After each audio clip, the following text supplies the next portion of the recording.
maamulka degmada Gar-adag culimada iyo ururka dhalinyarada ee ku bahoobay Gar-adag Youth Organization ayaa waxaa maalintii shalay soo booqdeen xabaalaha ku dhex yaala degmada Gar-adag xabaalahaas oo la doonayo in loo sameeyo deer lagaga wareejiyo dadka iyo xoolaha.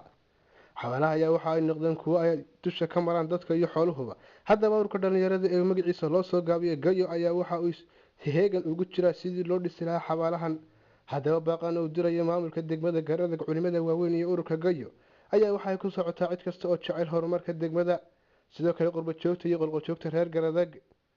waxaa ugu horreyntii halkaasi ka hadlay maayirka degmada. marka waxaan jecelahay cid kastoo khayr iyo wax ku darsanaysa inay ka soo qayb gasho wax ku darsato. baaq baan u diraynaa markaa dhammaan dadweynaha reer Gar-adag oo dhan gudaha iyo dibadba cid kastoo wax ku darsan karaysa inay ku darsato si ma garanaysaa ay u aasturmaan oo deyrkaa loogu sameeyo culimada iyo dhalinyarada iyo cid kale wada ka qayb qaadanaysaa. runtiina waxaa arrintan dhiirigelin weyn ku sameeyey ururka dhalinyarada ayaa sameeyey oo aad iyo aad u wada. marka insha allahu tacaala waxaanu doonaynaa inaga dhammaato waa ilaa 100 mitir oo isku weer ah oo wareeg aad u sarreynaa dadkan markaas u yimid maamulka iyo dhalinyarada inay xabaalahan wax ka qabtaan. leenahay xabaalahan iyo magaalada markii la digayay ee magaaladu bilowga ahayd beelihii dadka lagu aasi jiray waliba dadka carruurta waxaa meel laga dhacay xurmadii xabaalahaas oo aad u dayacnaa muddo badan dayacnaa. waxaanu leenahay cid kasta oo wax ka qabanaysa jasaakumullahu khayr. waxaanu kale oo ka codsanaynaa dadka reer Gar-adag magaalada jooga iyo kuwa dibadda joogaba wixii wax ku darsanaya camalka khayriga inay wax ku darsadaan oo xabaalaha la asturo.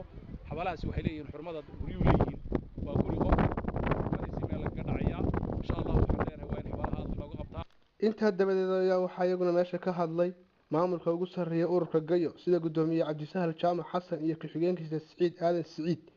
waxa ayna baaq u direen saaxiibadooda ku dhaqan dalka iyo dibaddaba.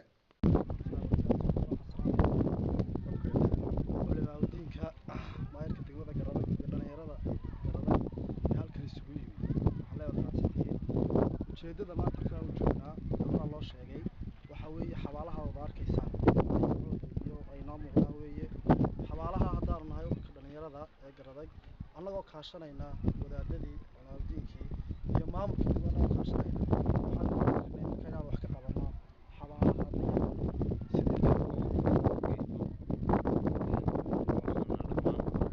dadweynaha degmada Gar-adag kuwa ku nool degmada iyo kuwa ku nool dalka dibadiisaba inay ka qayb qaataan xabaali taasoo lagu sameynayo deyr ka kooban 100 mitir isku weer ah.